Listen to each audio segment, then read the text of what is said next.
And we're good. So do you know why we do that? No, I haven't. Yeah. It's to sync the sound with the video. Uh-huh. It gives a point, an apex. Oh, okay. So sound wave, right? It goes like this. Oh, okay. And so when you go like this, there's a big spike, and then they can line up that spike with the cameras and have a good sync. Yeah. Yes. Well, welcome, Abhi. Oh, thank you, Andy. Yes. How are you doing, my friend? I'm fine, good. What about you? I'm doing good. You made it down here. Where are you staying? Well, I'm staying in East Vancouver. East Vancouver? Yeah. And what brought you to Vancouver? Sorry, what did you say? What brought you to Vancouver? Well, I'm here for my higher education. Mm-hmm. Yeah, I'm doing Bachelor's of Commerce. Of Commerce? Yeah. My specifically majors in marketing. So. And marketing? Yeah. And what brought you to do marketing? Like I had, a good interest, I would say, when I was studying in 10th standard, like in elementary school. Mm-hmm. So like at that time, like I used to spend time with my uncle. So he's, doing network marketing in India. So at that time I was very, fascinating that what he's doing, and he's earning good money, and he always used to, give me the ideas about the network marketing, and that what kind of ways to get success in that kind of business. So after that, I have searched a lot of things in the YouTubes. And after that, when I've completed my studies, I was like, okay, I want to do something deeper and kind of thing. So then I'll select, like, I want to do, higher education more. So then I'll choose to get the higher, the exposure of international study. So that's why then I'll choose Canada. Oh, so you just wanted an international experience? Yeah. Oh, okay. And so that's because the thing is that I want to do different and in same field as my uncle is doing. So I would say I have had little bit experience of the doing of network marketing in India, as I told you before, that I had little bit experience because sometimes I spent my time with my uncle in business tours, sometimes in the vacation. So, but I want to, get higher education in the same field. So after that, I'll do the same business. And what exactly is network marketing? Yeah, like look, the network marketing, like it is like the kind of multi-level marketing. If I talk about specifically my uncle, so he is doing direct selling, marketing. Like he's doing in a Vestige Marketing Private Limited company. So it is the India's number one network marketing company. So yeah, that's it. Okay. So direct marketing, it's like it's like direct selling. Suppose I'm trying to explain you simply. So it's like we have the product, we have the daily need products, like which we use daily in our needs. So we have products, we have the other like products like like in terms of kitchen appliances, some kind of others. So in that kind of thing, we have to sell to the public, and and it really relates with in like the networking, in the business terms. So that is okay. So like direct means direct to consumer. Yeah, direct to consumer. Yeah. From like without any kind of doing advertisement, or without any kind of other stuff. So it's really direct from the manufacturer to the public. So it means from manufacturer directly to the public. Yeah. And through ads, like online, or no, like there is no ad, which I told you before. Yes. Because there are other, like if we talk about the general selling, like they do advertisement. They have the celebrity to bring them in the advertisement. Okay, they are trying to sell, through the celebrities. But there is nothing like that. There is only the manufacturer, and they try to, sell the products through the direct selling network marketing. So in that case, if the member, suppose if I talk about myself, if I am the employee in that company, so like I know the each and every product of the company. So firstly, I let them know to the public, okay, this, like, you can get, it's not about that you are giving me money and you are getting the products. Instead of that, you are also getting the, income too. Like, you are getting the discounts, you are getting the cashback, you are getting the, the free products, like around 3,000 Indian rupees after the consecutive, buying of after 3 months. So it is kind of, getting the income from the company too. And if you like doing the, like the full time or part time, so you can get the good and handsome money from that. Very cool. Yeah. It's an area I don't know much about at all. Yeah. And then you're doing multi-level marketing. Yeah, it is coming under the multi-level marketing scheme. Yeah. And so what does the term multi-level mean? Like multi-level, it's like if I talk about like if I trying to explain you simply, so it's like if you like, suppose you are doing in that company, or if you are doing any kind of company like network marketing, so you have to make your team. Like, firstly, it's kind of chain system.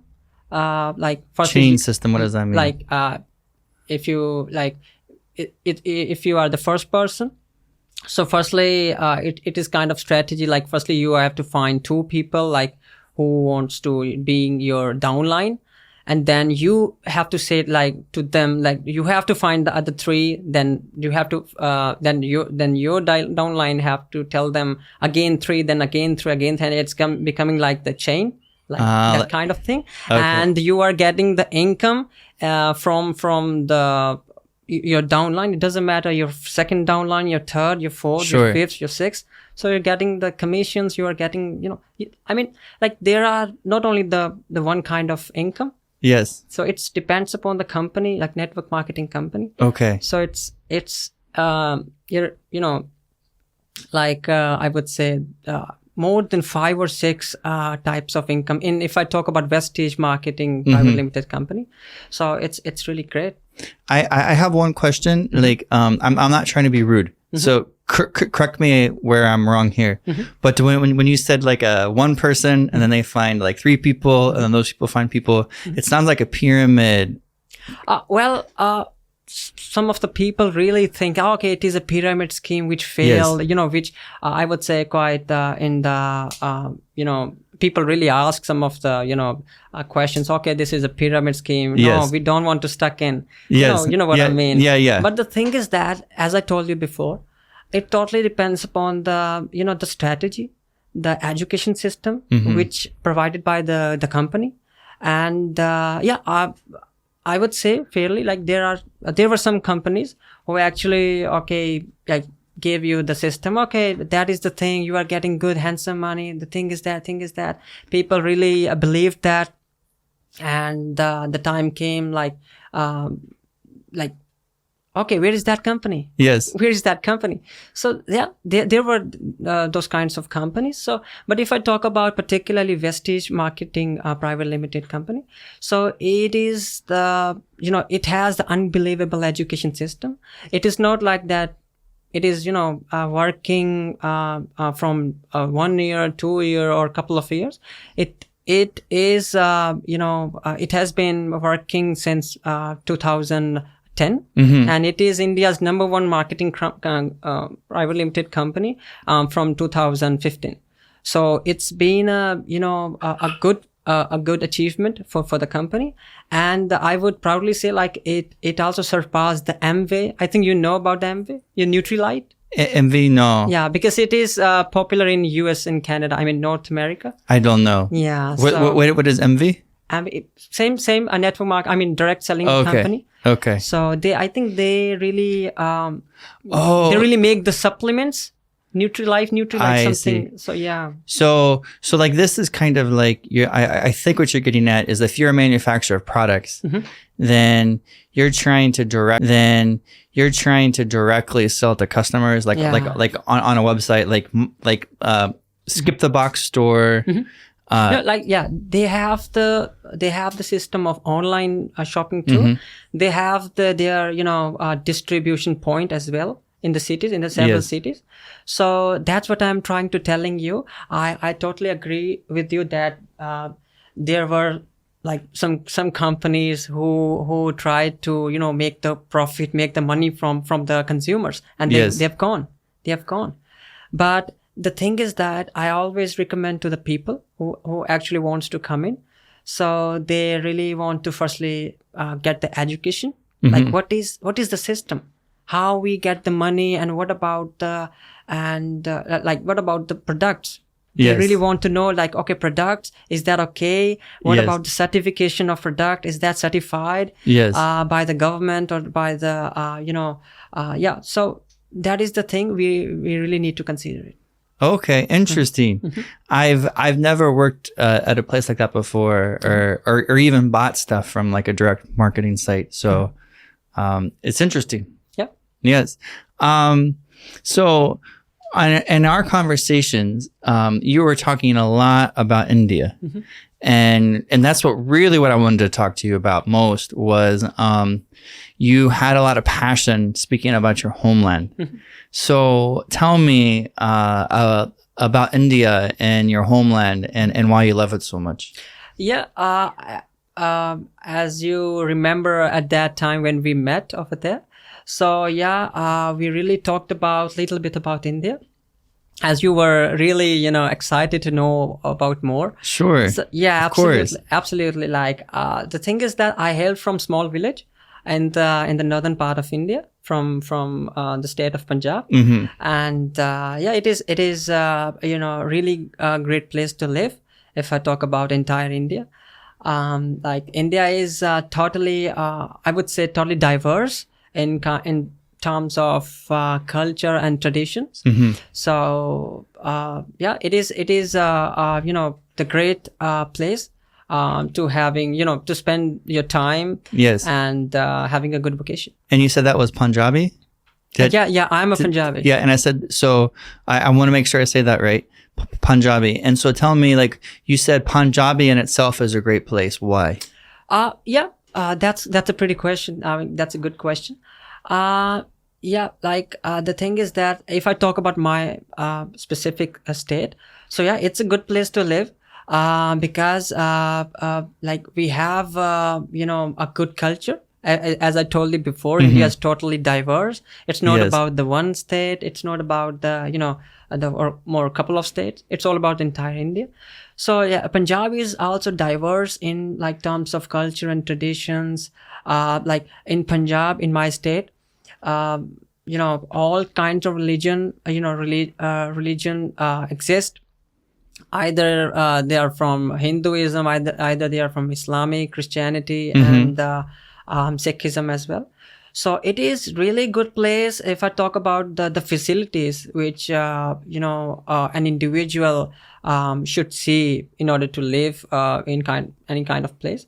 So medical. You mean like the housing? Yeah, housing are really cheap. Yeah, housing are really cheap. If I talk about food.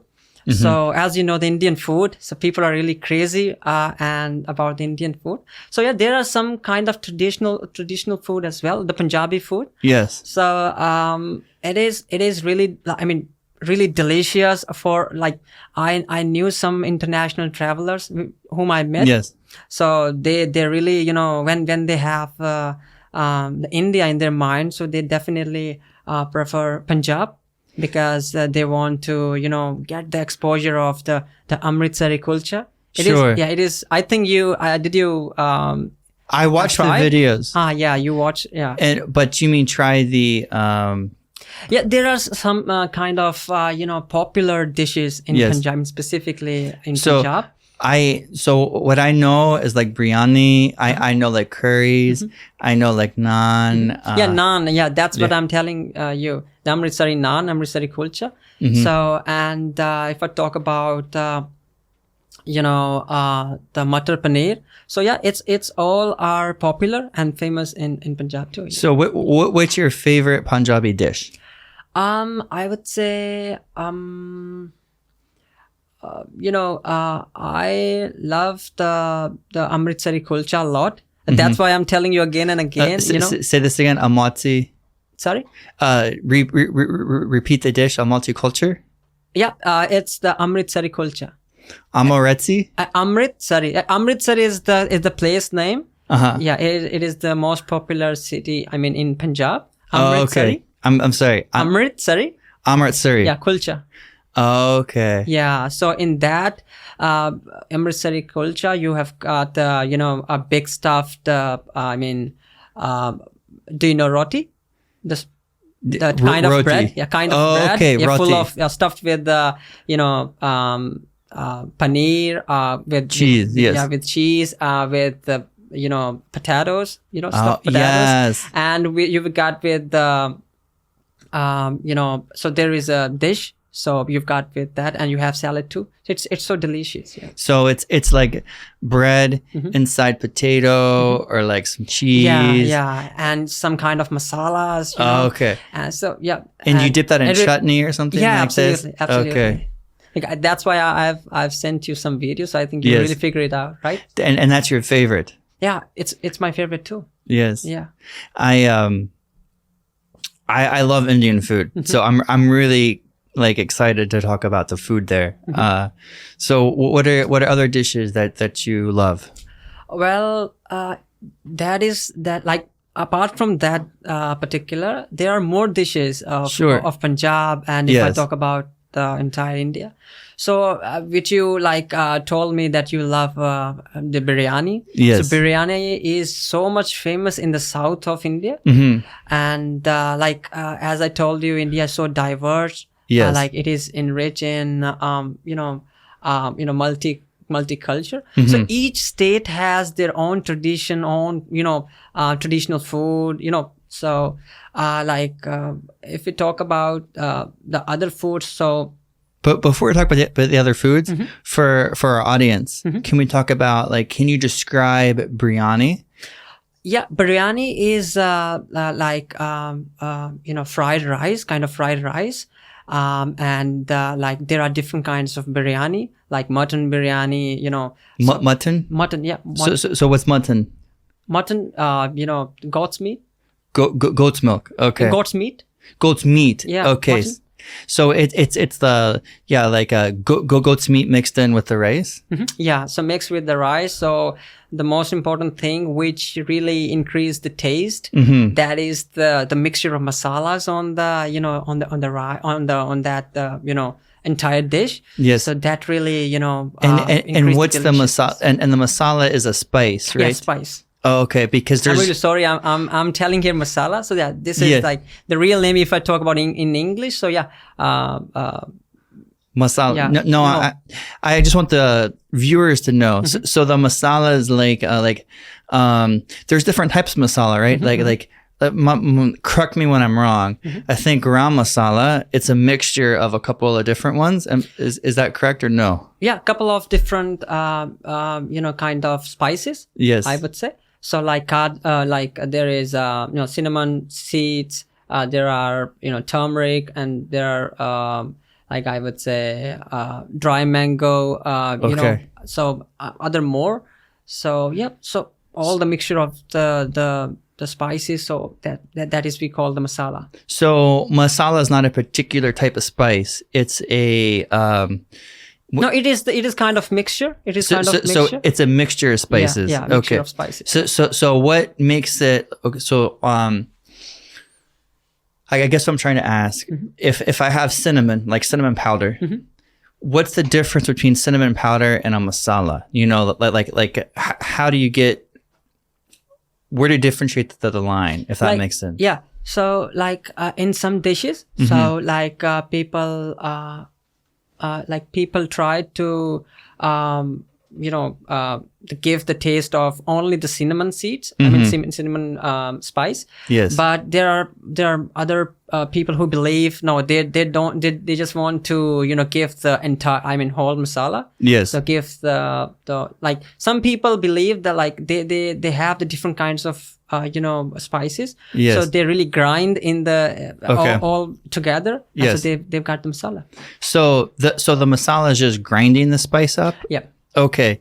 So like if you have cinnamon powder, you would not call that in itself a masala. No, like look, like if we have the particular cinnamon powder, so yeah, if we have only that, so yeah, you can call it masala. You can call it okay. masala. Masala is that thing, and if I talk about like tell you simply, so it's kind of who like really increase the taste of the food. Yes. And if like we are giving that kind of exposure of taste, which is unbelievable, and really like you can get more and more. So yeah, that's so the masala is just like a ground spice, basically. Yeah. Oh, okay. It's a different kind of spices. Different kind of spices, and you mix them together. Yeah. I see. Yes, and I know because when I taste your food, it's so Have rich. You tried Of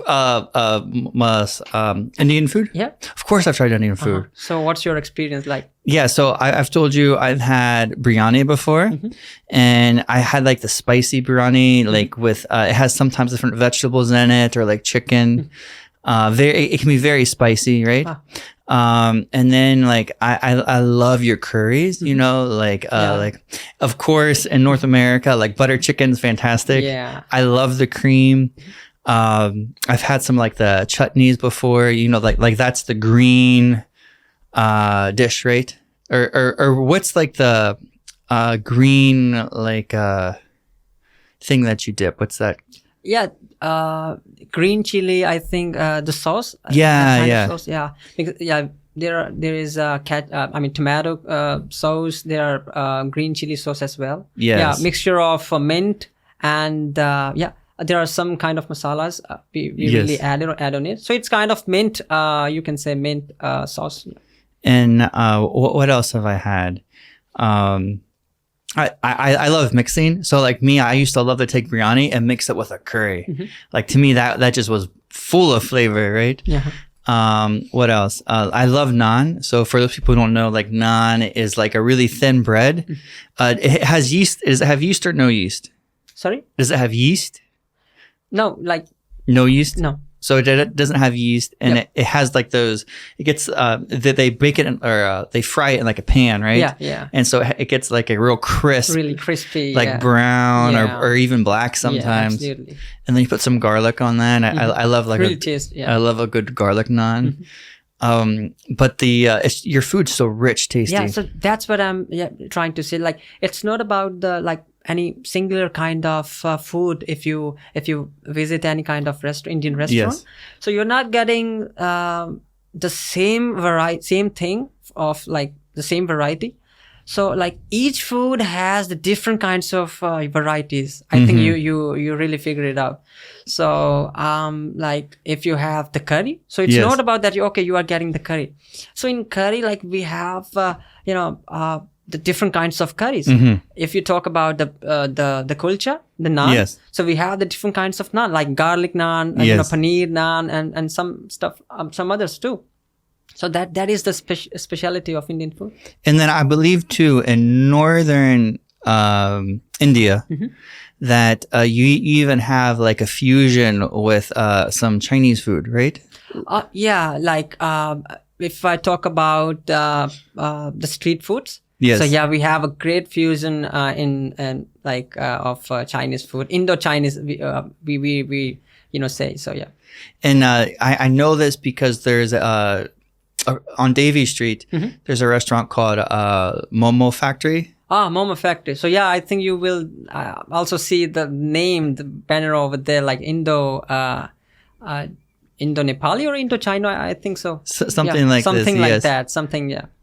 So that's so what have you tried over there? I've had they have not dim sum, but they're like momo. Like they're almost like dim sum, but like they're like pork with like some Indian spice in it, wrapped in a nice breading, and then like you can dip it in like a sauce, like a yellow or like a red, like spicy sauce. Like what are those called? Like which one? The one I'm talking about. It's like the center's like pork or chicken or something. Kind of the momo. Momo, yeah. Oh, okay. So yeah. The name of that is momo, right? Momo, yeah, Okay, yeah. So yeah. That's really tasty. Yeah, it's really tasty, and it is quite famous in the streets of India too. Yes. The youth of India is really crazy about that. Really? Even me too. Like when I was in India. Yes. So like I generally like spend most of the time with my siblings, with my friends in the streets at evening, and yeah. And then like too, what I've had there, it's like fried rice, but it's fried rice with Indian spices. Okay, yeah. You know, which is like a mixture of Indian and Chinese spices. Well, the thing is that I have also tried in the same, fried rice in the Momo factory. Yes. Yeah, it was really tasty. Yes. And but little bit, I mean, it's depend upon the person. Like if he or she loves the spice level, I mean, it's spicy, so absolutely good. But there is like some my friends who really don't like spice, so he was like, oh my god, what is this, it's so spicy. But if you go to India, the spice is like way higher, right? No, it is just like, I would say, the myth of the myth. Yeah, no, it's not kind of like that thing, because we have to, like, the spicy is not like it's so like heart level, it's so increased. No, look, the spices of India, it's kind of like they really improve your digestion. So it really, it's good for your health. It's not like it's really damage your health, or you know what I mean. So yeah, I've even heard that you eat a lot of yogurt in India to help balance with the spice, right? So like you'll have a meal, at the end of the meal you have yogurt. Is this true? Yeah. Okay. So yeah, yogurt. Like we generally say curd. Curd in India. So yeah, curd, we always prefer to have curd, like, in order to balance. Yeah, you are right. So yeah, it is I would say, basic part of our diet too. And curd, is it just yogurt, or is it different than yogurt? It's same kind, I would say. It's same. Yeah, it's same kind. Thing, yeah. Okay. Do you think I would imagine when you go back home, you think the food is better than in Canada, like the Indian food? Like here? Yeah. Or when I will return back to India. When you turn back to India, do you think the food's better than like in like downtown or Surrey or something like this? Well, yes, I will, like, obviously I would say, like, when I will return back to India, I will, okay, finally, I've got my food back. Yes. But the thing is that if I talk about here in Canada, especially in Vancouver, so in restaurants, in Indian restaurants, I will absolutely. I mean, I've tried some Indian restaurants here, so same kind of taste. Yes. As same in India. Yeah. Do you make a lot of Indian food at home? Yeah, absolutely. Yeah. The thing is that I always make the food for myself. Yes. Yeah, here. So yeah, that's good.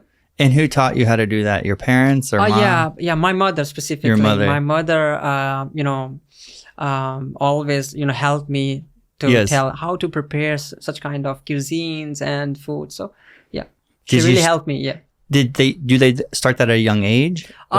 Well, honestly speaking, when I was studying in, I think, in elementary school, in 9th grade. Yes. So then she always scolded me, if you want to go for a job, like, if you have a great distance from home, if you want to stay alone, so what you will do?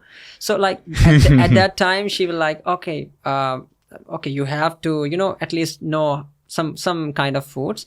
Yes. So some basic things. So that's right. Is it common for moms to teach their sons to cook? Yeah, in India? Yes, because parents really have concern about their son in terms of food, that they really know at least some basic things. I'm not talking about the noodles or, Yeah, I'm talking about some, good food. So yeah, they really try to teach their children as well.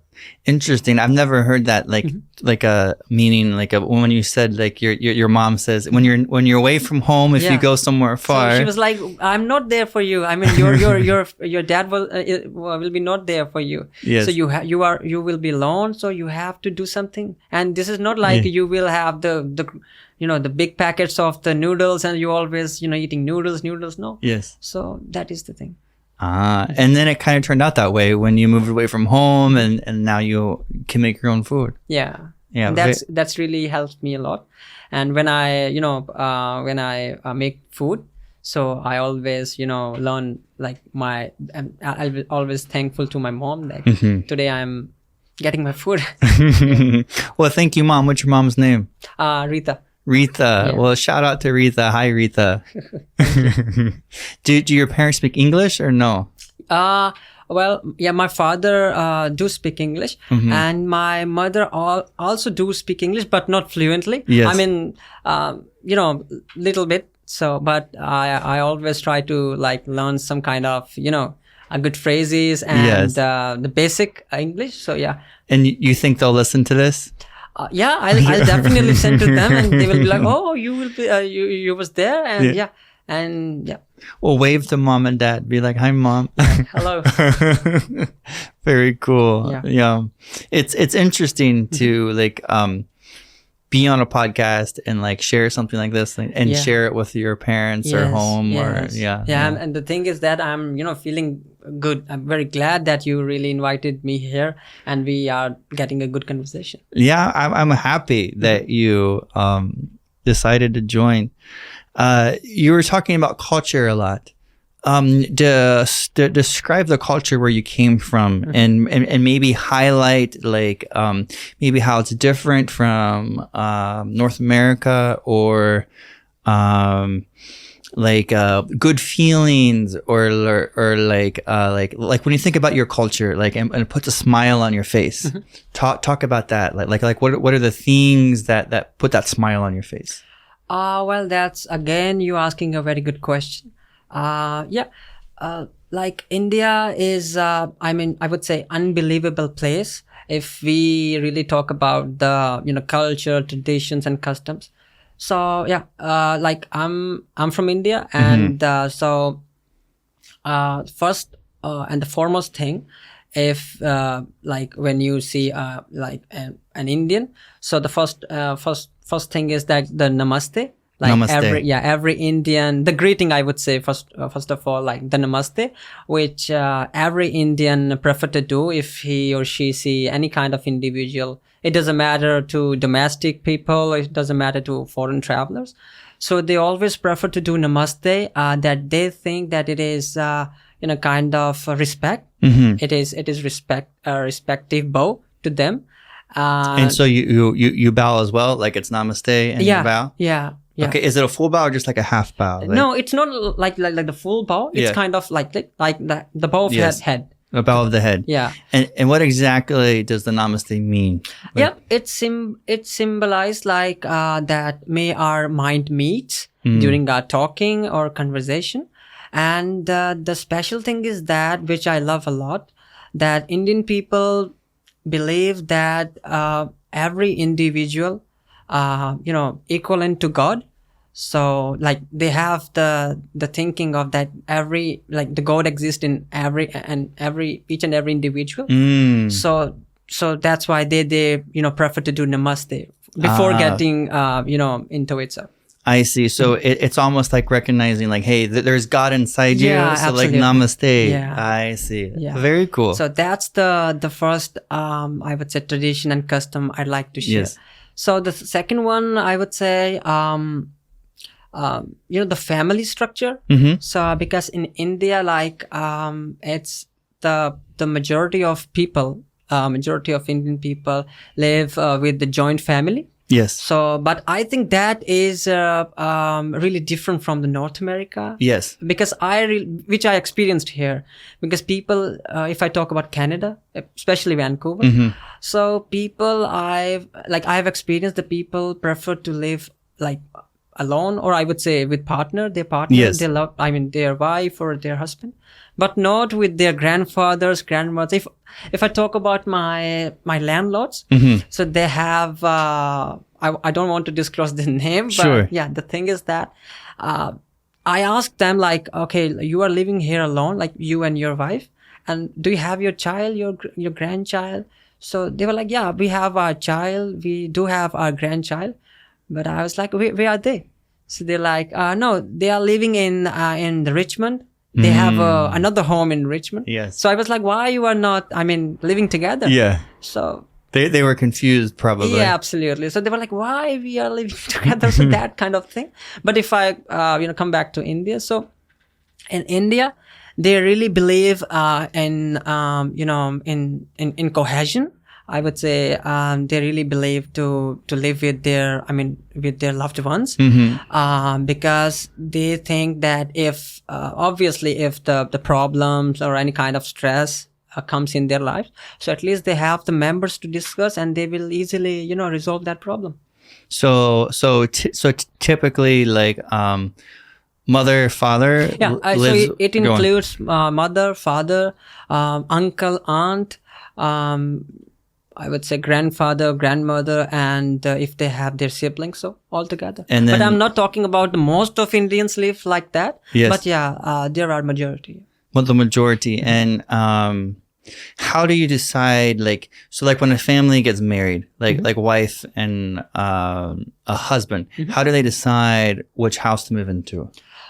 Well, it really depends, I would say, because I do not have any experience, because I'm still, Sure. but like in your parents' case, for instance. Yeah, if I talk about my parents, so yeah, when my parents got married, so they were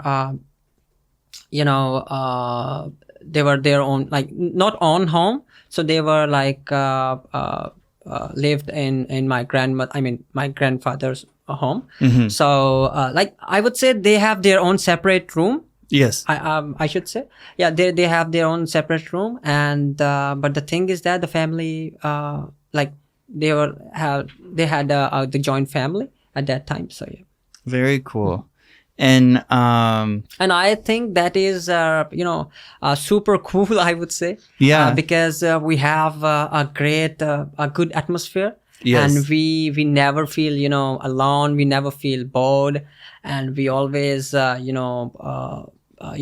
very grateful that we have our uncle and aunts with us, our grandparents and grandmothers. So because nowadays people are really getting the disorders, the mental disorders, because they are living alone. They have no anybody's, So Yes. I think this is the very best. I think that tradition, there's a lot of merit in that tradition. There's a lot of good things that come from that.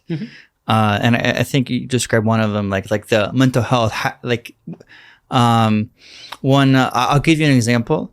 I remember when me and my ex, she had a lot of younger siblings, right? So she was in her 20s, but she had like her youngest brother was like 8 or something, right? And so like they'd come over, like 3 or 4 of them would come over and spend the night, and the house felt so warm, like so many people. And then when they would go and it was just the 2 of us, it felt very like cold. It felt like where did all the energy go? Okay. Yes, so I can see that. And so then grandparents, and they live their lives through at home with the family, and then you have children, and then the children's children, and that kind of thing. It just keeps going. Yeah. Very cool. So do you have like a big house generally? Like are the houses bigger for the amount of people? Or yeah, the houses are big. Big in space. So it's not like we have a 1 room or 2 room. It's impossible to live there. Absolutely. So yeah, we have a good rooms. We have a good spacious house. And I would imagine too then, like grandparents don't have to worry so much about like when they get old and they can't work, because then a family just takes care of them. Is this true? Yeah. Oh, okay. And I think if you have seen some videos, or if you have some, had some kind of information from the Google, or if you have any friends from India, so you can get like, it's not like in India, that the, because I have experience in some places, like grandfathers and grandmothers after getting, retirement, and when they are in the age of, like, they are getting old and old. So some of the people, like, they was like, okay, we don't want to stay with you, go wherever you want to go. There are some kind of people exist in the world. Yes. But if I talk about India, so I would say it's not that case. They really prefer to live with their parents. They really want to live with their grandsons, and so they are living peacefully. And are there more fights? Like I'm just like do more fighting or conflicts? Like is that common, or like in a household? Or? Well, the thing is that the fighting in any kind of like household, it's common. Yeah, of right? course, in any household, in any country, it's common. It doesn't matter, small, big, it's common. Yes. So if I talk about India, especially in joint family, so like if it is happening, so the thing is that the fight really resolves in I would say a couple of minutes, because we have the elders. We have the other, our elders like aunt and uncle, yes. and we have bigger elders like our, the grandparents. So they have experience like how and what to deal with in order to overcome the problem. And so, like when you're fighting, like you'll fight in front of everybody. Is this true? Sorry? You'll fight in front of everybody. Like meaning like if husband and wife are fighting, they'll fight in front of uncles and in front of the grandparents, and then the grandparents and uncles are there to help resolve. Correct? Like I don't fight in front of my parent, like my grandfather. Is that? No, that or that you would, meaning that because you're living in like a community in your house, that fighting in front of your family members is probably much more common than here. No, no? It's not like it's. As I told you, it depends. Yes. Like if they are really fighting in front of their the elders, yes. So they resolve in quick. If they are fighting alone, so absolutely, if they are fighting alone, so nobody knows what's happening, what's going on. Yes. So, but the thing is that if I talk about my home, yes. So when I was kid, so when it happened, yes. So like nobody knows what's going on. So then somehow my grandparents know, my grandmother, came to know. Okay, that is that. Okay, no problem. So she really, helped a lot in order to mitigate the problem. So yeah, so that very is cool. Yeah. Very interesting. Yeah, that's it's an interesting perspective for sure. But I would say, yeah, it's good to live in a joint family because I have personally experienced, and as I am personal experiencing too in Canada, that I'm living alone. But in India, I have, everybody. Yeah, so I'm really miss them. Yeah. And I would imagine you get very close to everybody. Yeah. Yes, like my father, his family was much more close, I'd say, than a lot of families, because he grew up in Kentucky in a very small trailer, so like or in like a double wide trailer, and so the family members were just very close, so like for instance, my dad lived, maybe an hour and a half drive from his parents, when I was young. But every single weekend we would drive up and they would take out a mattress and they lay it on the floor and then we'd sleep in the living room. And then, so like me, my dad and my sister would all sleep in the same bed. And then my grandparents, they'd sleep in the other room. And then, it was a very communal type experience. Look, you had experience too. You had that kind of experience too. It was very similar. Yes. Yeah. Like different, but very similar. And so I just remember like, anytime that. But the thing is, how do you feel now? Like, Yeah, because it's I think you are alone. I mean, you'd prefer to live alone. yeah, like it's tough because like you know, like a lot of my family passed away. You know, like I'm really sorry for that. I well, didn't know. no, it's just life, right? Like, you know, like my sister and my dad and my dad's brother and sister and his parents, they all passed away. And so I just don't, you know, like I lost that experience just as we aged, right? Like because I remember like his brother, like my dad, his brother, his sister, and the parents, they were all so close. Like if you found one of them, generally the other ones weren't far, if that makes sense. Yeah. So yeah, but I do remember those moments, and it's kind of hard to describe just how close you get when you know there's that culture of just being so close all the time. Yep. Yes. What are the other aspects of culture that you like in India? Well, there are, you know, I would say uncountable. But okay, I'll share some of them.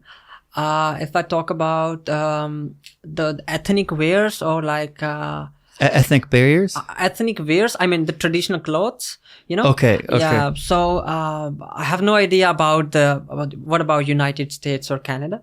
But if I talk about India, so like Yes. there are 29 states or provinces. Yes. So each state has their, you know, own, I mean, their traditional cloth, Yes. their traditional festival, their traditional, you know, song. So it's kind of that. So like if I talk about my state, Punjab. So we really have you know our traditional festival Baisakhi. So it is the kind of you know the festival of harvesting of crops. So because in Punjab there are a lot of fields, a lot of farms. So when this particular, you know, day comes, when this specific festival comes, so we really, you know, start to harvesting the crops. So yeah. Okay, very cool. Very cool. We can talk a little bit about like you said traveling to India, there's lots of attractions. Yeah, there are ample of travel attractions in India. Like if I like, I'm really confused now, like from where to where I want to start. That if I talk about the most popular and famous, so that is the Taj Mahal. And it is also, you know, coming in one of the seven wonders. And not only like Taj Mahal, but also there are I would say there are a lot of different kinds of travel attractions in India. Can you describe the Taj Mahal for us? Yes, like Taj Mahal, you know, was built there was a Mughal emperor called Shah Jahan. So it's all about the history of India, you know. So at that time, like he built that specific tomb. It is kind of tomb. So it's a tomb. Yeah. Okay. So yeah. So it's he built that Taj Mahal for his beloved, I mean, wife. So in the name, I mean, the memory of his wife. So at that time, he you know, made that Taj Mahal. And can you describe like a Farnood can put pictures up of the Taj Mahal, like for the viewers, but describe for like the listeners, like what does it look like? Yeah, you know? Absolutely. Taj Mahal is white in color. I mean, it has the marbles. It is built of marbles and the different kinds. It's not like specifically made up of one marble or one stone. It is like you know, has different kinds of marbles and stones. Like it has also sandstones, you know, some igneous rocks also, and some other, you know, imported marbles as well. At that time, in the era of, you know, the rulers or kings. Yes. So it was I mean, a very a unique thing at that time because they built in that era. And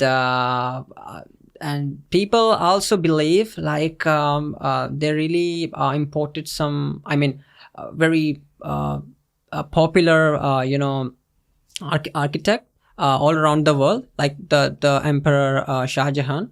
So he really imported most of the architects all around the world. So yeah, it really take time a lot. I mean, like ample of years. Yeah. So after that, like 10 years or so, like I would say most of, I mean, more than 10 years. more than 10 years. Yeah. So when it finally done, so it's in front of you. And then it does it have those gold tops like that are circular, or no? Is that No, I'm thinking a different structure? Yeah, it's the I'll tell you about the gold one which you Sure. are talking about. So if I talk about the Taj Mahal, so it's Yes. the white. It's a white in White. That's completely white. It's the marble, the build, Okay. the material. It's totally white. Totally white. And and if you like see like you cannot explain, I mean, getting into it by my Yes. words, but when you see in real, so you will be like lost in that. Yes. And you will be like, it is the really one of the 7 wonders, and I'm totally lost in it. And how big is it? It is really big. It is really big. Now, it's not like kind of Burj Khalifa or, the big, skyscrapers.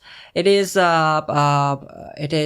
like really big. So, and really beautiful. So like when you mean big, you just mean like wide. Yeah, wide and Okay. so spacious. It's not about the in the 3 acres or 4 acres of land. No, it's totally wide. It's totally long. It also has the river along river Okay. surrounded by river. So yeah, it is really beautiful. Yeah, it is. I would say it is totally different. So. Yeah, inexplainable. Yeah. Okay. Very cool. And then you're going to talk about the gold ones with the tops, like the if I talk about the golden one, so that is the Golden Temple. The Golden Temple. I think you have seen some images Yes. or some like videos. Farnood will put up some images. Yeah, of, please. Yeah. Yes. So it is the Golden Temple. The Golden Temple. Yeah, it is situated in my state in Punjab, You're proud of this, which I talked to you before, which I talked to you before the Amritsari culture. That Yes. the Amritsar name, that the city's Yes. name. So it is located in Amritsar city. Okay. And so it is really beautiful too. It is the holy shrine place, and the people come there and they and if I talk about the international travelers, so they really love to visit there if they want to. I mean, if they come to Amritsar in Punjab. So they really come there. They click some pics, and they were like, okay, we really seeing a heaven on the earth. So Okay. that's really beautiful. And what's your favorite attraction? I would say I like my favorite is entire India. I have only one line to say, one phrase to say. I love entire India. India is really, really beautiful. It's not about the one attraction because I have no words for the each and every attraction. Sure. So yeah, that's it. And so like the landscape of India, can you describe that a little bit? Like as far as like mountains or like seas or lakes or all this. Yeah, if we start with the mountains, so we have the mountains from the north of India. So we have the Jammu Kashmir, we have the Himachal, we have the Uttarakhand. So these are the states' name. So we have the Great Himalayas. I think I of course know the Himalayas. So yeah, we have the Himalayas, and that's really I mean, when you see, I mean, when you try to go the places near that, so it is really, really, I mean, really beautiful. And if you talk about the river, so we have the holy river named Ganga. So it is the holy river. People of India, as I told you, like we have it is quite diverse in terms of religion and traditions. The Holy River is that the river where like people will go and bathe for? Yeah, absolutely. Okay, yeah, yes. I think you have some knowledge about that, right? I saw it was many years ago, like like 15 years ago. I saw like a documentary where they were talking about this river. Yeah. So people really believe. I mean, they firstly go over there and take a bath, and it's like that now they are not pure after taking the bath. So that's really a great river and very popular river of India. Second, there are more other rivers from north to west, and there are some in the south of India as well, and there are also some rivers coming from Pakistan to India. So yeah, that's it. Very cool.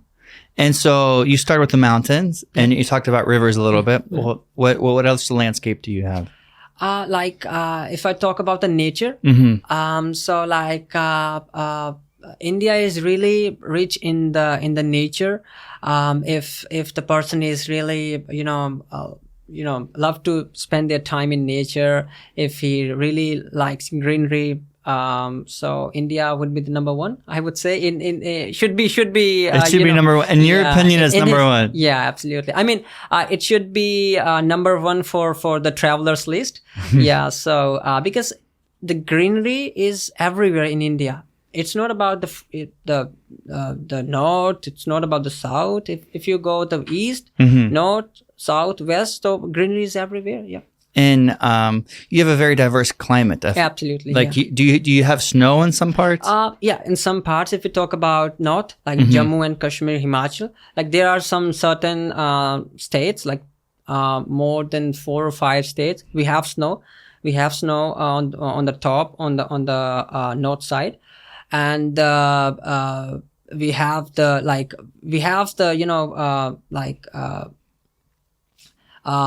monsoon. We have the summer climate. We have the other climate as well. Yes. So yeah, we have the snow. We have the snow on the areas where the mountains are there, in the hilly areas as well. And is the snow only when it's high up in the mountains, or is it also? No.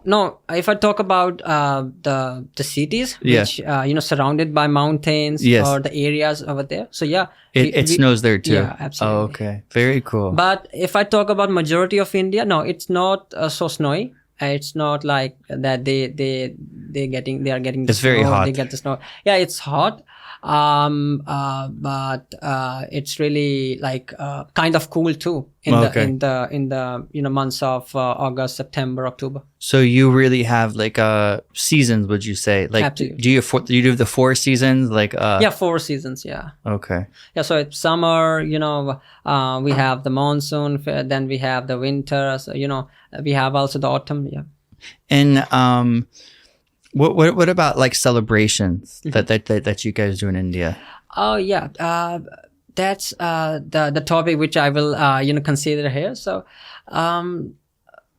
the celebrations that I'll talk about the festivals. It's because the people of India really believe to celebrate their tradition. I mean they're the festivals of India. So if I talk about the most popular celebration or festival, so that is the Diwali. So it is Diwali. Diwali, yeah. Diwali. So it is the the festival of light. So and it symbolized the win of I would say the purity over the darkness. I would say, you know what I mean. So you mean the purity of life, the good thing wins over the darkness. I mean over the evil. So good over evil. Good over the evil. It symbolized to that, and people really celebrate that. People worship. They really go to temples, and at night they burn crackers. Because burn crackers, burn crackers, burn crackers, the firecrackers. Okay. Oh, yeah, okay. I thought you said bone crackers. No, it's burn like crackers. They burn crackers. Yeah. So at that particular day, Yes. like they have the crackers. So at night they burn crackers. So that's really interesting festival, and yeah, people really enjoy that.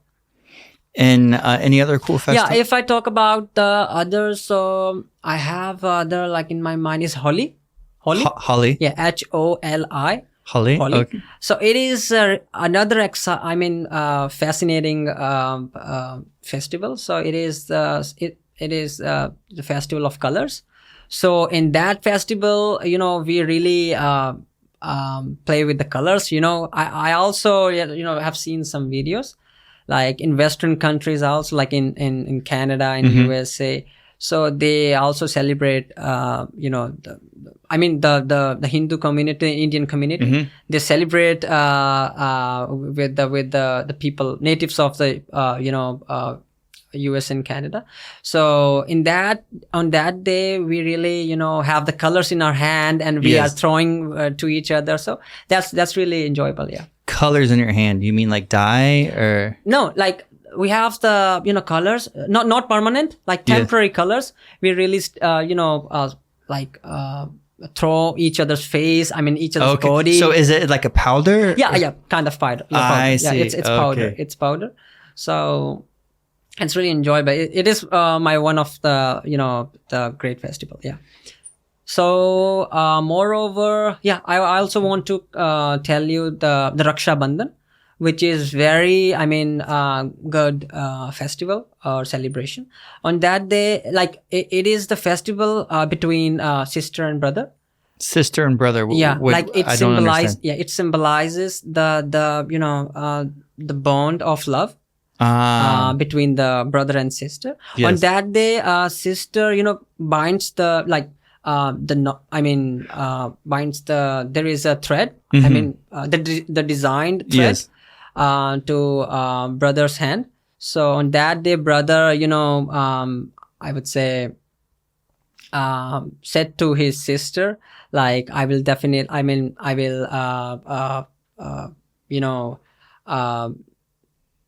giving the, I would say, kind of security till the last breath, that it symbolizes the the affection, the purity and the bond of love between the brother and sister. One thing that I hear that you say, like there's a lot of connection between all of the like members of like the family. Yes. Yeah. So look, it's all about the families. It's all about the jointness, right? Yes. So yeah, that is. So that's why I would say like India is quite different from the other countries in terms of if we talk about traditions, culture, customs and these kinds of celebrations. So that is the thing. Yeah. What about like the thinking, like or how people talk, or not talk, but the mindset. So like what are the differences in mindset that you have in like India versus North America? Oh, okay. So as you have concern about the mindsets, so I would say like the people of India, they are really, kind-hearted. They are really, respectful to. It's not about their members, but yes, for the strangers as well. So I think you have seen the video which I've sent you. A guy who foreign traveler, yes, who met in the airport. Yes. So he was like, I don't know them. They don't know me, but still, like the Indian guy offered, him and bring him to his home, and he was quite, fascinated by the hospitality. And then they cooked him dinner. Yeah, absolutely. But the thing is that they don't know him. Yes. That Indian guy and his mother don't know him. That who is he and the why? What is the purpose of the visit? What I mean. So the thing is that's what I'm trying to say. It's something in our culture that makes us like that, and that we really believes in the respectfulness, the kind nature, and absolutely greeting as well. So yeah, that's I would say that's the thing which make us different with other countries. I see. And what about like because you're describing a foreign traveler to me, like when they come, they're just so excited to share the culture, and that's why they'll invite them in their home is just to share India with a foreign person. And where does that stem from in the culture? Like that tradition. Like sorry, like the tradition of like welcoming, like being welcoming to a foreigner. And what about with their own people? Or like how did that come to be about? Like meaning what mindset? Like it's Oh, okay. So first of all, if I talk about inside India, so people of India really love to live with their loved ones. I mean, yes. I mean to say it's not about that fighting on the caste system, fighting on the race, color, or any kind of discrimination.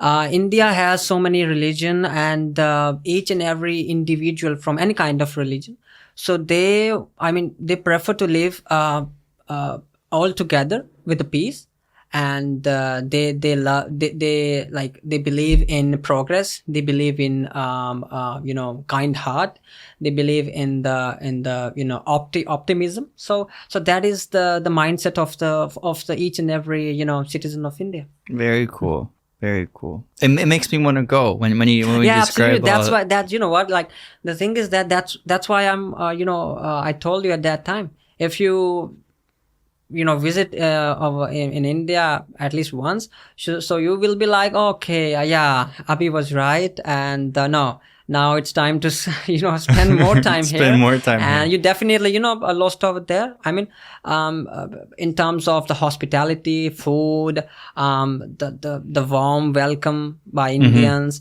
and you will be like, okay, no, I don't want to go back. So yeah, that's kind of thing will definitely happen with you. Very cool. It makes me want to go for sure. Yeah, and I'll be there if I complete my education here, and if I will be there in my home country. So yeah, I will definitely to be there.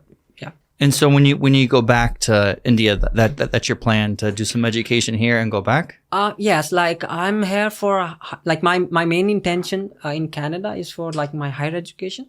Because as I told you in the first glance, like, yes, I have a great vision in terms of business. So I will definitely do. I mean, with the help of my uncle.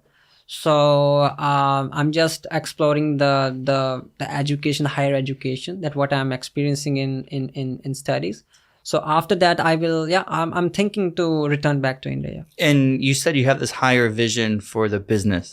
What's that higher vision? Like, I have a clear roadmap, I would say. I have, like,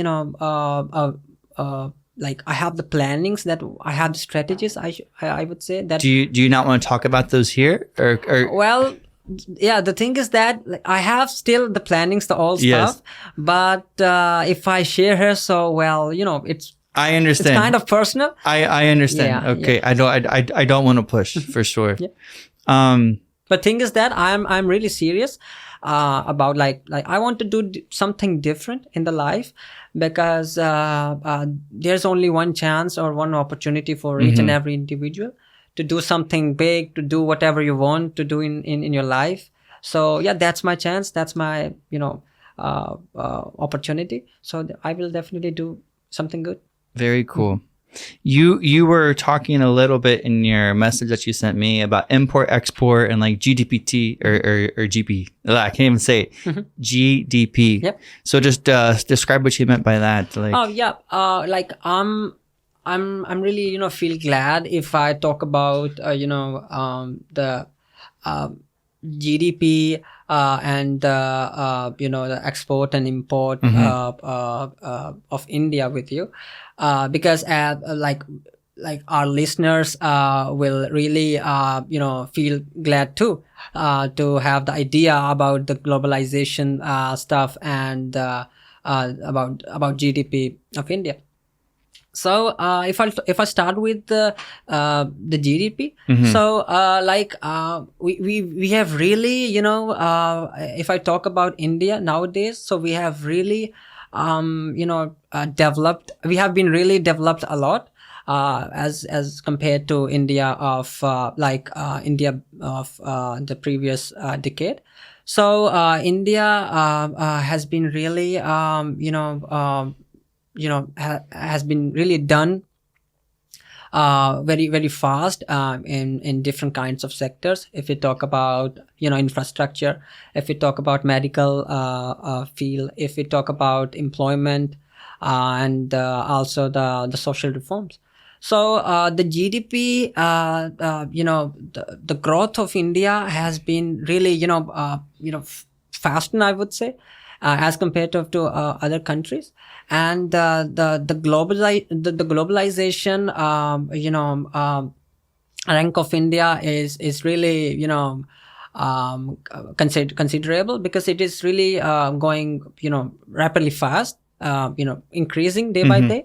And the export and import of our country is really good. It's going good. The export if we talk about the export of India, so it's mainly like in jewelry, rice, refined petroleum, and the other more things. And the imports are like kind of electronics.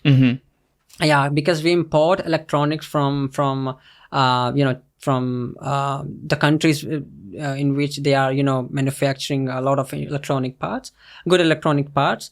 So and we also have the great strategic relationships with other countries in terms of globalization.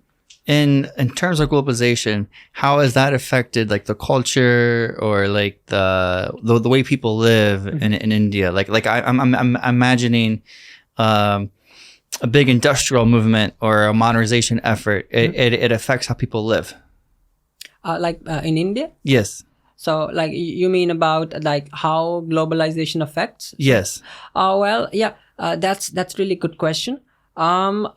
As I told before, like the globalization has been like really impact on the public of India.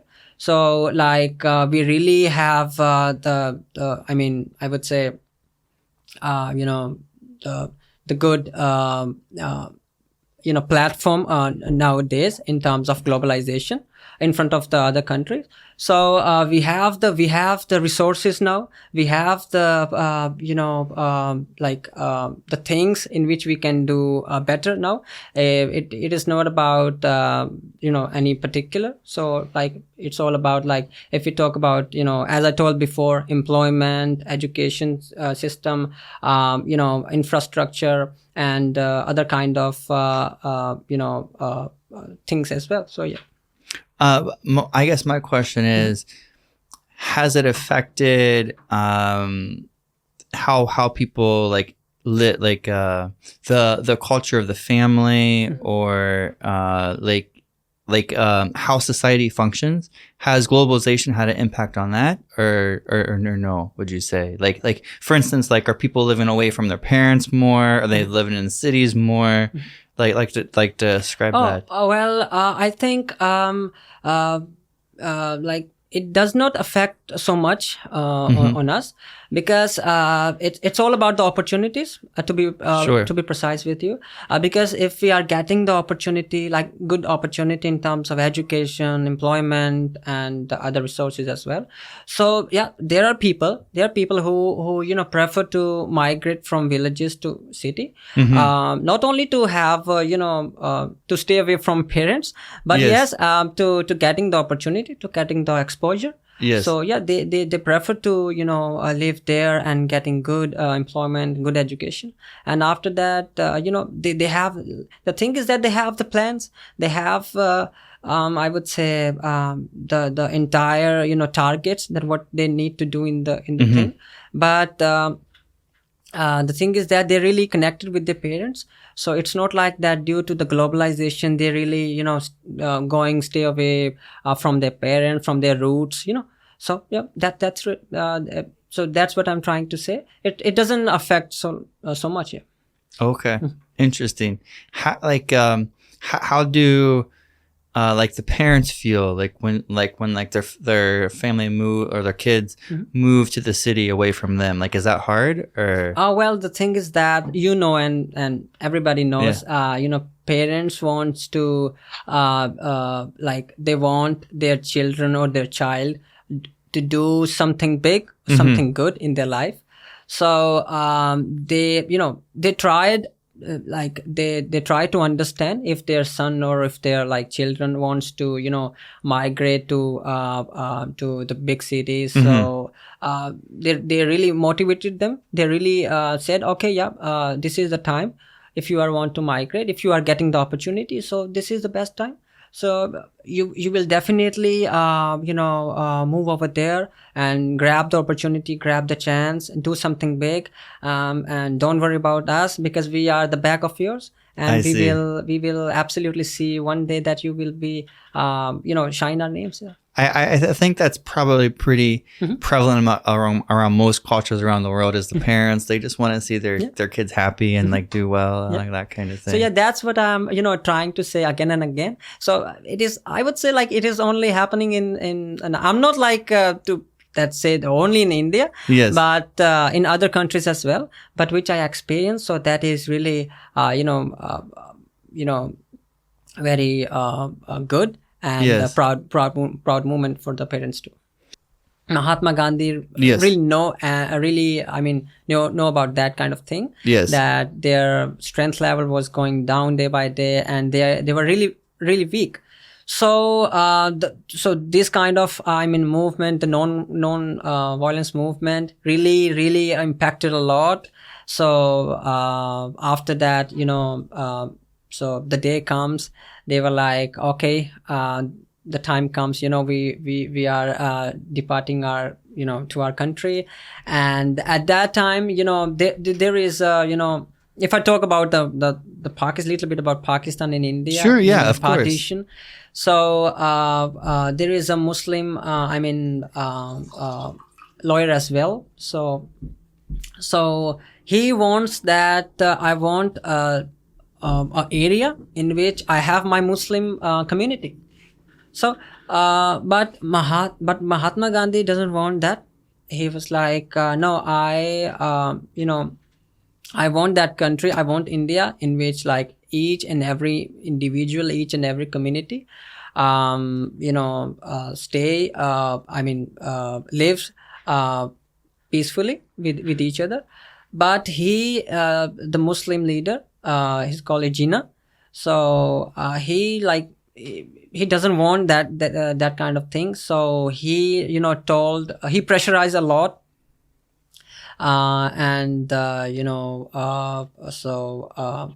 he campaigned a lot in India at that time during the I'm really sorry, getting independence of India. So after that, all the things have done. So finally they decided, Mahatma Gandhi, they decided that, okay, the Western Punjab, in the previous time we have, yes, the Punjab, very the Pakistan, it was the Western Punjab and the Western area. So it was partitioned, and so they've got their Pakistan. Wow. So that's the thing. And they will got their Muslim, not all the Muslim community, but some of the Muslim community was there. But I can say the majority of Muslims are still in India. Interesting. Yeah. And about that, like what percentage of like religions, like population wise, like like in the country? Yeah. If I talk about Hinduism, so Hinduism is about to 80%. 80%. 80%. If I talk about, I would say, Muslim, Islamic, like Muslim Yes. community. So they are around, 14 point something. Yeah. And Christianity 2.5%. Yes. And if I talk about Sikhism, so it's all about 1.4 something. So yeah. Very we cool. also have some Buddhism community as well, and some tribal population too. Interesting. And so the Hinduism that's primary. Primary. And so where like, but the thing is that it's not like it's not about that Hindu community is are getting more benefits. It's not about the discrimination. No, it's not that in India people other community are getting discriminated. No, as I told you before, like India is that country. Each and every kind of religion, they are living very peacefully. They are, very happy with each other. When the celebration comes, it doesn't matter that the celebration of the traditional festival of Hinduism or traditional festival of Muslim or other religion.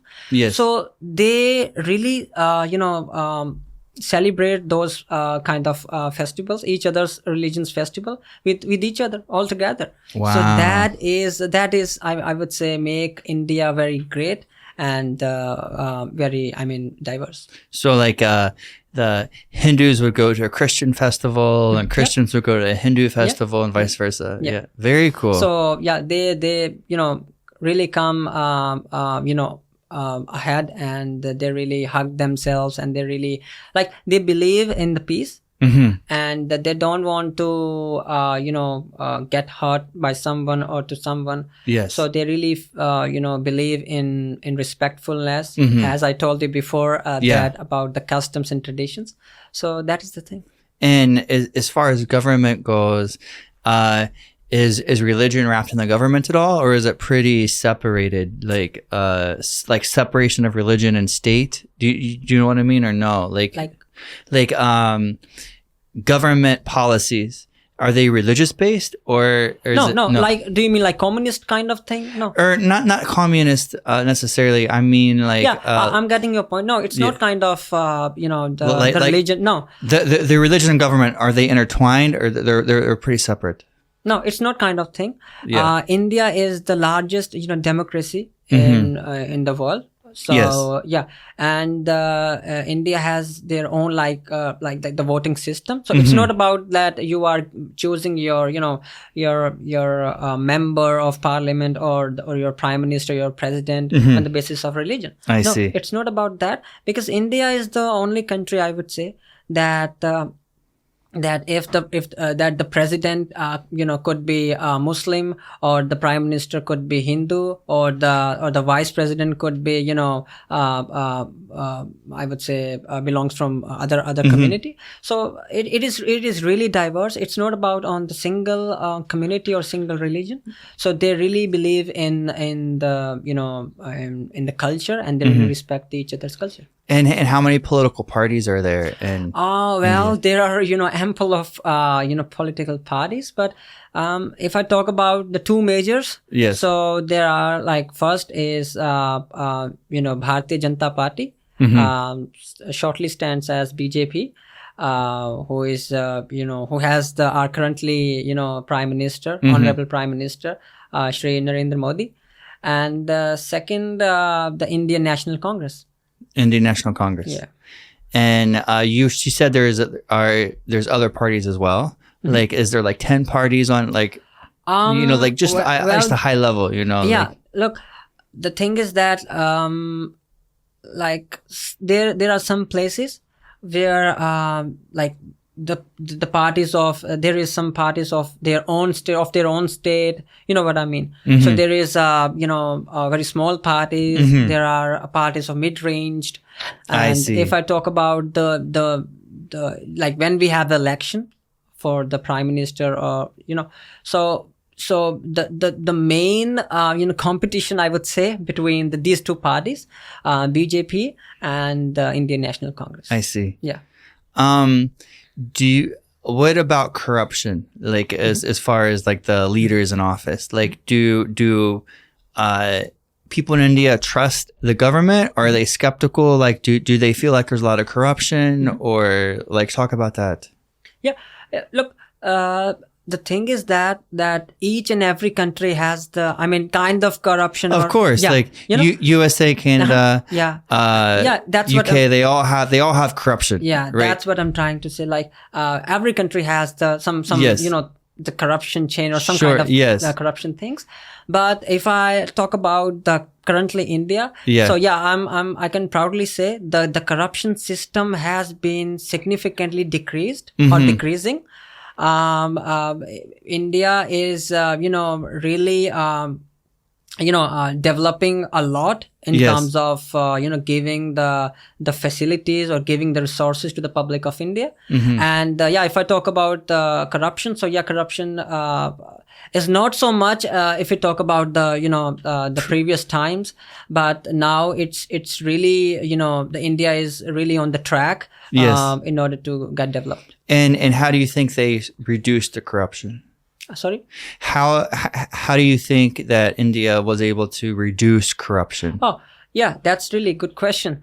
The thing is that like the recent developments, the recent the progress which we have seen in India, which we have seen in the different kinds of sectors, like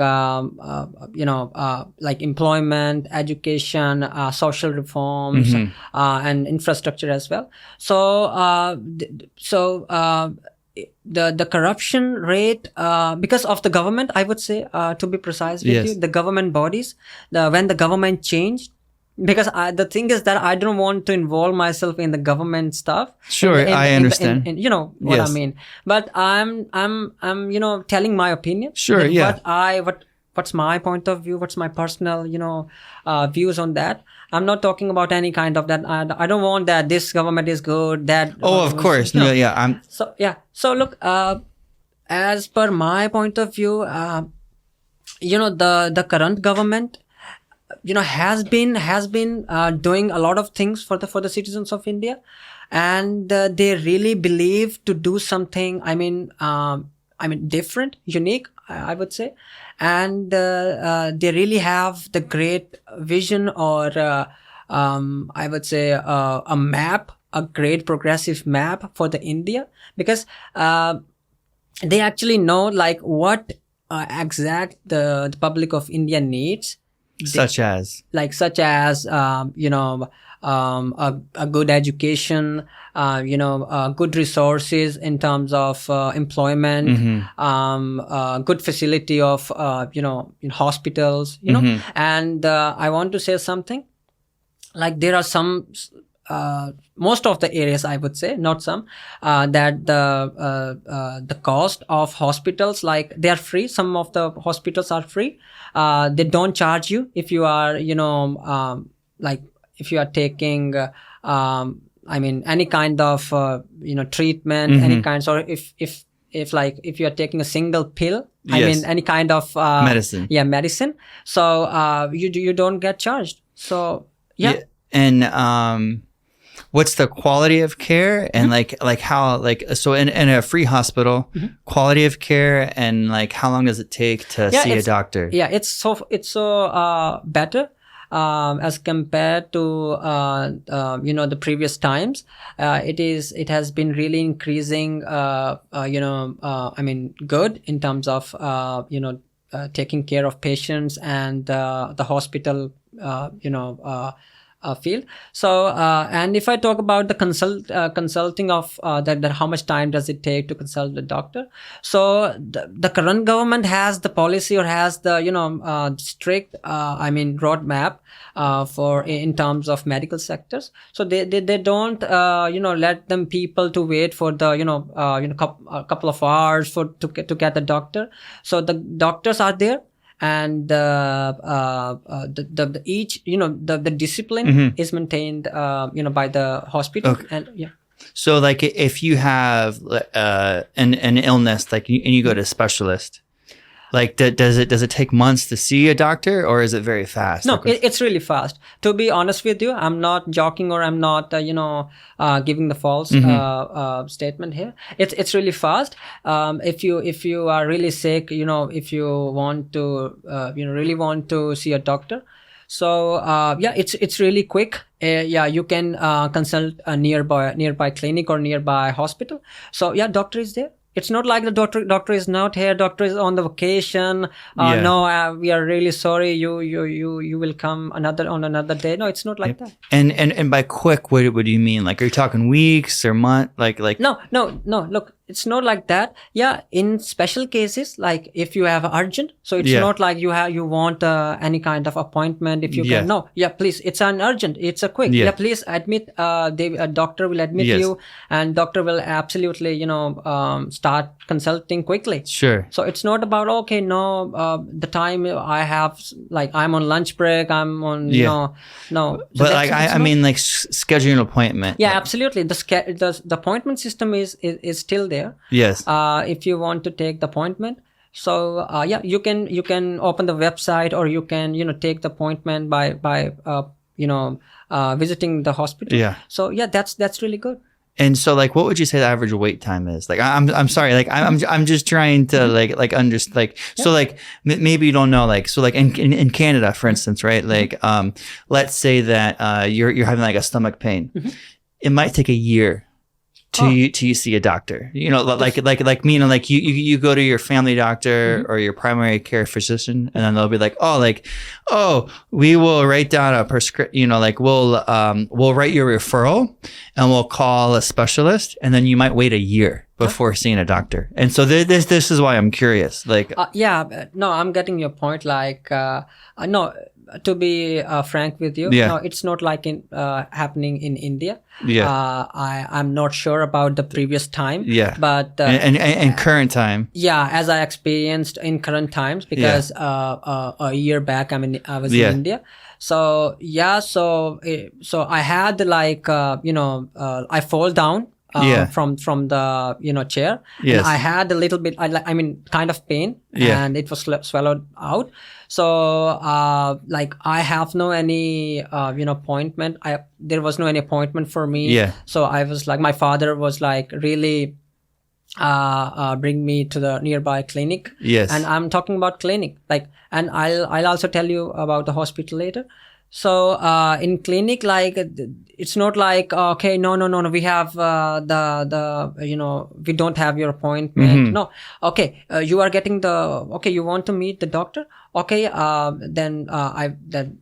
just please sit here and wait 5 or 10 minutes. Okay, after 5 or 10 minutes, please, doctor is free. 5 or 10 minutes. And I'm not you cannot like trust if you don't want to trust on me, you can ask any Indian guy. So it's happening. And if I talk about the hospitals, so absolutely, it's if you have an emergency, so the doctor will absolutely delay the other appointments because of the emergency. You are on emergency, please come here. So if the thing is that if you don't have emergency, if you don't have appointment, if you are like if we are like specifically talk about the waiting period, so it's like it would be like kind of 15 to half an hour, I would say. If I talk about maximum, half an hour, or I would say like 30 to 40 minutes, but not so long, like like 1 day, 2 day, a year, a month. No, that's okay, not happening. So you're talking hours to okay, if we say hour, that could be okay, but not like the week, a month, a year. I see. No, like if you have the treatment, if the treatment is going long, so that's another case, right? So that's the thing. And what about the difference between, you said you have some public hospitals and you got some that cost money. Like when do you go between the two, or like a public or private, right? Yeah, public or private. Well, like prefer to go, I would say, public and private too, because I have experience of both. Sure. Like I can say the facilities now. Currently, the facility of public and private, like public is far better, I would say, than private. And if we talk about the cost of, and I would say it's all about zero. It's all about very very less, and some places, some areas of treatment in the public hospital. So it is zero. So why would you go to private care? Like as a person, like what would make you go to private care? Well, I remember like when I had my operation of my nose. Yes. Because I have no idea. I was a kid. Yeah. And I had the button of the shirts. Yeah. So button of the shirts. Somehow I don't have any memory or idea how I've done that. So somehow the button of the shirt stuck on inside my nose. Yes. Or like near that, and it was like time of, I would say, 2008, 7 or 8. Yeah. So at that time, firstly we went, public. Mm-hmm. So my father told me, so public hospital. So the thing is that they really like very concerned about me, the doctors, and they were like we are really referring you to the nearby, the private hospital. I see. Because this is a really crucial stage, and we really need to resolve that as soon as possible.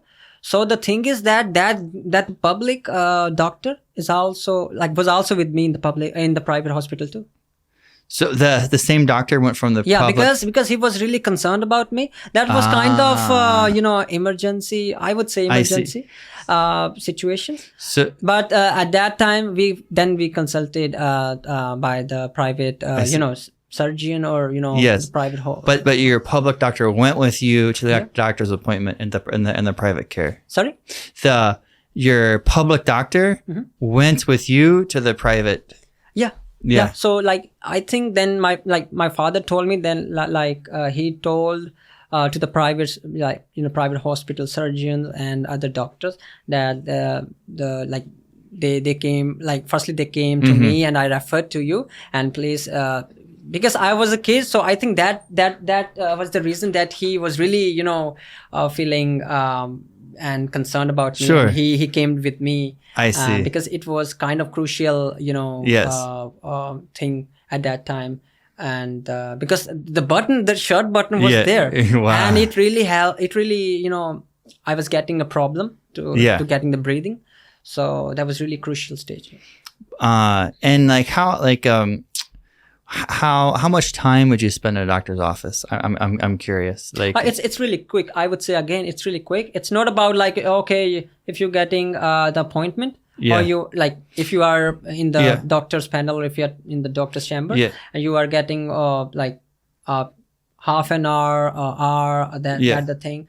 And also I would say it depends upon which treatment you are. You're getting. If you are getting. I have no experience. Yeah. But if it's all about that you are sick, that you are suffering from cold or common diseases. Yeah. So okay, it just take I would say 10 minutes. So you spend about 10 minutes with the doctor. Yeah. If I talk about the common disease. I see.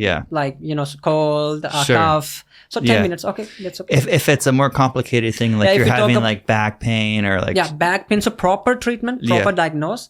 So then I think doctor will doctor will tell you, okay, these kind of tests I need. So go to the laboratory or some stuff like that. I need that. So then, these kind of steps which we need to follow. And if you talk about any kind of serious, treatments like mental, disorders or some stuff like that. So then absolutely, at least half an hour. Okay, proper, judgment or proper treatment. So interesting. But the thing is that I do not have any idea about the like. You seem like a young guy. I haven't asked your age, but you seem young, and that you don't have maybe much experience. Like so I do not have so much experience in kind of medical field, and this is a good thing. Stuff. But the thing is that the experience which I ever had, I'm trying to share with you guys, like to our listeners as well. But the place where the areas where I'm lacking, or where I did mistakes, so I'm really I'm really saying to apologize to you guys. No, don't apologize at all. The reason I'm asking so many questions about this is because it's a big problem in North America. Going to the doctor. So like in Canada, one problem is wait time. It's that they can be months or years before you see a doctor. Okay, no, it's really not that kind of thing in India. No. Other problems that like that just exist, just for your awareness, is like in the US, you can get some of the best healthcare in the world, seen by a doctor very fast, maybe not as fast as you're talking about.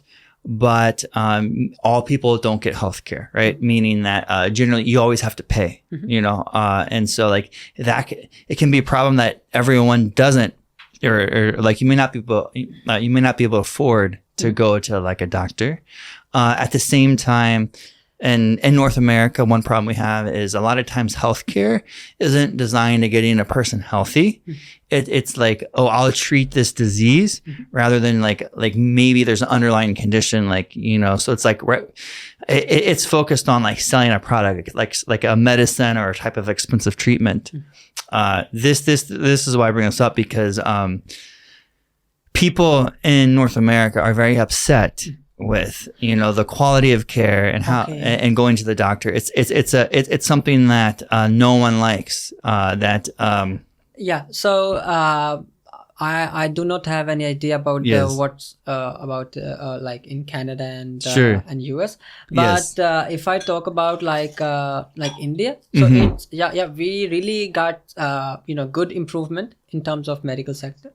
So but one thing I want to like tell you, like the dental, if you talk about the dental, if you have problems in teeth, so if you really visit dentals in Canada, or I don't know about the US, what's going there, so it's really expensive, right? Yes. So it's really expensive. But if I talk about in India, no, it's not expensive.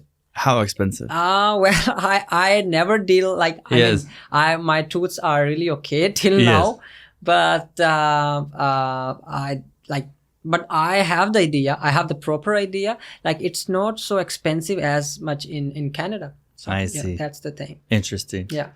Speaking of cost, one of the videos you sent me was about street food and the cost, and that there's this famous guy, I forget his name, I don't know his name, but he'll go to every country and see how much $100 can buy food in a day on street food, right? Just going to like vendors, or whatever.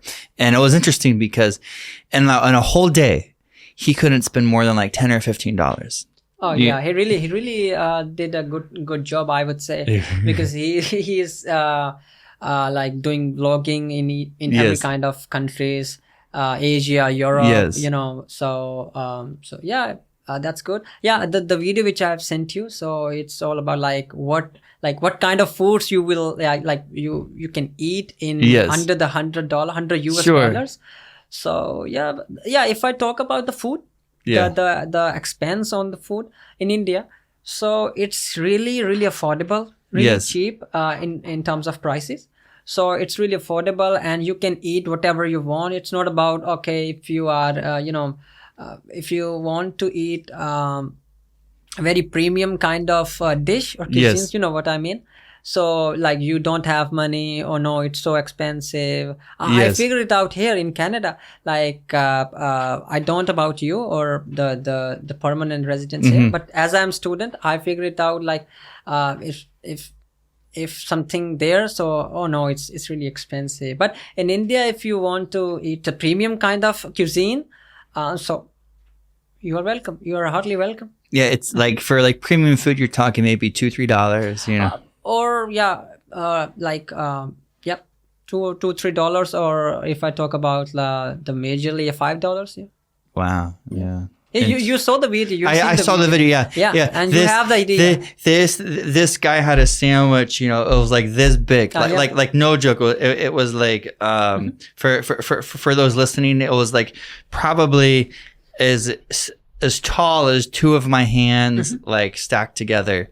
And he paid, I don't know, like $2-3 for this. Yeah, I think 2 point something, right? Yeah. So he was really shocked at that. Yeah, he was shocked. Oh my God, what? Yeah, it's a huge thing, and it's good quality food. And he told, like, if you talk about in US or in North America, so same near about 20-25 some stuff like that. Yeah. It's crazy cheap there. Yeah, so that's why I'm telling you, like, if you really get a chance to come in India, welcome. You are really, really warm welcome by our Indians, and you will definitely, at some point you will be like, no, I don't want to go back. I understand, and thank you for inviting us, like for you and your culture.